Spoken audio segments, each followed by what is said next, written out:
म्हणजे मुंबईत स्वबळाचा नारा दिल्यानंतर काँग्रेस आता प्रकाश आंबेडकरांच्या वंचित बहुजन आघाडीसोबत आघाडी करण्याची शक्यता आहे। सूत्रांच्या माहितीनुसार काँग्रेसनं मुंबईतील 227 जागांपैकी 45 ते 50 जागा वंचितला देण्याची तयारी दाखवली।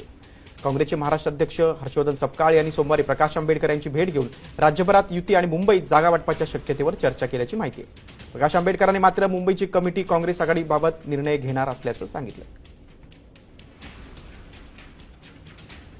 कॉर्पोरेशन जे आहे त्या कॉर्पोरेशनमध्ये सुद्धा आम्ही अधिकार खाली दिलेला आहे। जिल्हाध्यक्षांना आणि कॉर्पोरेशनचे अध्यक्ष जे आहेत त्यांना दिलेला आहे।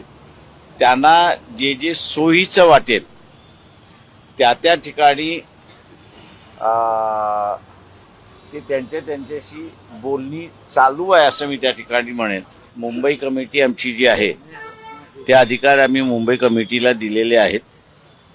तेव्हा मुंबई कमिटी जो निर्णय घेईल त्या निर्णयाच्या पाठीमागे पक्ष राहील।